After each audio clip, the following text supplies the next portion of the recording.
మేము అడిగిన డిమాండ్ ఏంటి? శాసనసభలో ఉన్న రాజకీయ పార్టీల్లో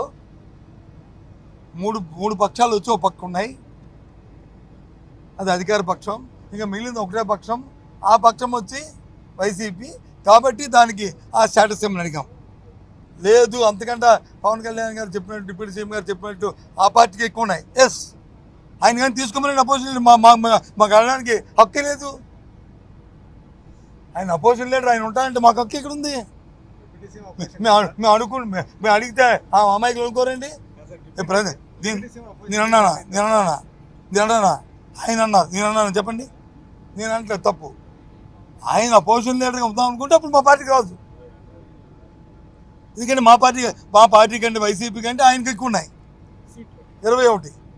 సరే, జనరల్లో ఓట్ల ప్రకారం ఉంటుంది, ఇక్కడ వచ్చి సీట్ల ప్రకారం ఉంటుంది. మన డెమోక్రసీలో, మన రాజ్యాంగంలో ఉంటుంది. ఇది అందరికి తెలిసిందే. మాకు 40% ఓటు వచ్చినాయి, ఆయనకు వచ్చి 6%, 7% ఓటు వచ్చినాయి. సంఖ్య సీట్ల మీద ఉంటుంది తప్ప ఓట్ల మీద ఉండదు, ఓటు శాతం మీద ఉండదు. ఐ అగ్రీ అబ్బాయి, అందులో రాజీ లేదు. కానీ రెండో పక్షం ఏదైతే ఉంది, రెండో మాట అది మేము మాకు ఎక్కువ ఉన్నాయి, ఎవరి వస్తే మాకు వస్తుంది అనే మాట అర్థం వచ్చేటట్లు మాట్లాడదు. ఎస్, వాళ్ళకే వస్తుంది, తీసుకోమని అడుగుతున్నాడు. వద్దనా? వాళ్ళు ఉంటే మేము అడగడానికి అడిగితే మీరే మా మొక్క మీద ఏంటయ్యా ఏం పోయిందంట అంటారన్నారు మీరు. చెప్పండి, నువ్వు అడిగారు కాబట్టి చెప్తున్నాను. నేను చెప్పలే. వైసీపీ సినానిమ్ ఫర్ రక్కస్ అంటే గొడవకు కానీ బూతులు కానీ వాళ్ళు పర్యాయ పదం అయిపోయారు. నిన్న చూసిన గొడవ జరిగిన తర్వాత నాకు నిజంగా అనిపించింది, గౌరవ ముఖ్యమంత్రి గారు అన్ని సంవత్సరాలు వాళ్ళు ఎలాగా వాళ్ళని తట్టుకొని నిలబడ్డారో ఆయనకి హ్యాట్స్ ఆఫ్ తెలియజేస్తారు. అది ఎంత గట్స్ ఉండాలి, ఎంత దమ్ము ఉండాలి, ఎంత ధైర్యం ఉండాలి. అలాగే నాకు నిన్న గొడవలు జరుగుతుంటే నాకు అనిపించింది, నాకు ఇవే గుర్తొచ్చినాయి అధ్యక్ష. వాళ్ళు ఎప్పుడైతే పేపర్లు విసిరేసి అక్కడ దాకా వచ్చారో నాకు గుర్తొచ్చింది వివేకానంద రెడ్డి గారి హత్య గుర్తొచ్చింది. అంటే వాళ్ళ విధ్వంస విధానం చూశారు. అలాగే ప్రజావేదికని కూల్చిన విధానాన్ని గుర్తొచ్చింది అధ్యక్ష. 200 పైచిలుకు ఆలయాలని విధ్వంసం గుర్తొచ్చింది అధ్యక్ష. డాక్టర్ సుధాకర్ గారు చనిపోయిన విధానం గుర్తొచ్చింది అధ్యక్ష. జంగారెడ్డి కల్తీ సారాలో చనిపోయిన చావులు గుర్తొచ్చినాయి అధ్యక్ష. సుప్రీంకోర్టు జడ్జిలతో లెటర్ రాసిన విధానం గుర్తొచ్చింది అధ్యక్ష. వాళ్ళు చేసిన గొడవకి మన హైకోర్టు, ఆంధ్రప్రదేశ్ హైకోర్టు జడ్జెస్ని సోషల్ మీడియాలో బూతులు తిట్టిన విధానం గుర్తొచ్చింది అధ్యక్ష. సోషల్ మీడియా అబ్యూస్ గుర్తొచ్చింది అధ్యక్ష. పత్రికాధిపతులపై దాడులు గుర్తొచ్చినాయి అధ్యక్ష. రివర్స్ టెండరింగ్ గుర్తొచ్చింది అధ్యక్ష. పాలసీ టెర్రరిజం గుర్తొచ్చింది అధ్యక్ష. స్వయాన మీ మీద జరిగిన టార్చరు, దాడులు, ఇబ్బంది పెట్టిన విధానం గుర్తొచ్చింది అధ్యక్ష. మన అడవుల విధ్వంసం గుర్తొచ్చింది అధ్యక్ష. చంద్రబాబు గారిని 53 రోజులు జైల్లో పెట్టి ఇబ్బంది పెట్టిన విధానం గుర్తొచ్చింది అధ్యక్ష. అమరావతి రైతుల్ని దారుణంగా రక్తాలు ఇచ్చేలా కొట్టి కేసులు పెట్టింది గుర్తొచ్చింది అధ్యక్ష. తిరుపతి కల్తీ లడ్డులు గుర్తొచ్చినాయి అధ్యక్ష. అబ్యూస్ ఆన్ విమెన్ గుర్తొచ్చింది అధ్యక్ష. మన కళ్ళ ముందు వీళ్ళు విధ్వంసం తెలియజేస్తా ఉన్నారు. వీళ్ళు ఈ స్థాయిలో ఇక్కడ ప్రవర్తిస్తే దానికి సంబంధించి బయట ఇట్లాంటి గొడవలు జరుగుతాయి అధ్యక్ష. ఇది మారాలి అని చెప్పి మనం మాట్లాడితే ప్రజలు మనకి ఈ రోజున ఇంత అత్యధిక బలంతో మనల్ని ఇక్కడ నుంచోబెట్టారు అధ్యక్ష, ఇక్కడ కూర్చోబెట్టారు మనందరినీ. దీనికి గౌరవ ముఖ్యమంత్రి గారు ప్రదేశాలు చెప్తా ఉంటారు.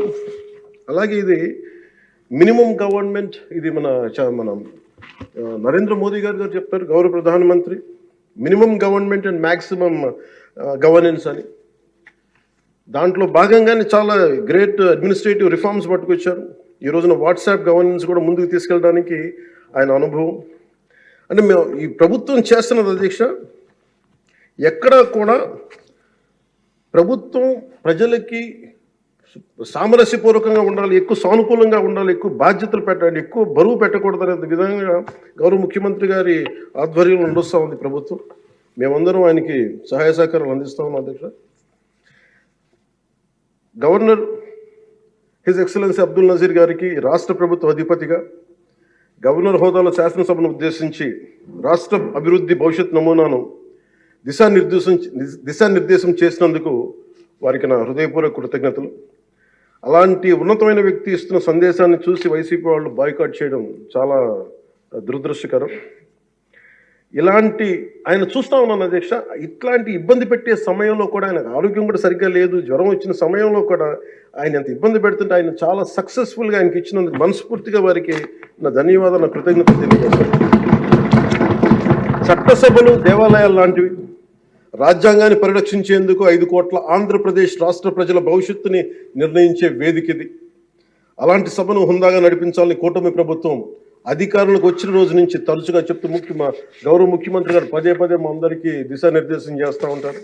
గతంలో కూడా మొదటి రోజు కూడా వారికి ఎట్లా రావాలి పెడితే లేదు మనం ఇబ్బంది పెట్టొద్దు, వాళ్ళకి 11 సీట్లు వచ్చినా కానీ పాపం వారికి ఇవ్వాల్సిన గౌరవం వాళ్ళకి ఇద్దామని చెప్పి ఏ రోజు కూడా ఇబ్బంది పెట్టి గబుక్కులు ఒక మాట అంటుంటే గౌరవ సభ్యులు కొంతమంది ఇక్కడి నుంచి అలా చెయ్యొద్దు, అలా మాట్లాడకండి అని అందరినీ చాలా సున్నితంగా మందలించారు ఆయన. ఇట్లాంటి ఉన్నప్పుడు వాళ్ళు ప్రవర్తించే విధానం చాలా చాలా బాధ అనిపించింది. మేమందరం 164 మంది సభ్యులు చాలా బాధ్యతగా వ్యవహరిస్తున్నాం అధ్యక్ష. భవిష్యత్తులో కూడా రాజ్యాంగ పరిరక్షణ, రాష్ట్ర ప్రజల సంక్షేమం, రాష్ట్ర సమగ్ర అభివృద్ధి ధ్యేయంగా వ్యవహరిస్తామని సందర్భంగా గవర్నర్ గారికి శాసనసభ వేదికగా తెలియజేస్తాం. నిన్న సభలో గందరగోళం సృష్టించి సభ నుండి వెళ్ళిపోయిన 11 మంది ఎమ్మెల్యేల పార్టీకి సంబంధించిన ఎమ్మెల్సీ ప్రవర్తనని ఖండిస్తూ ఇందులో ఆ తప్పు లేనప్పటికీ కూడా గవర్నర్ గారికి ప్రభుత్వం తరఫున క్షమాపణ తెలియజేస్తాను అధ్యక్ష.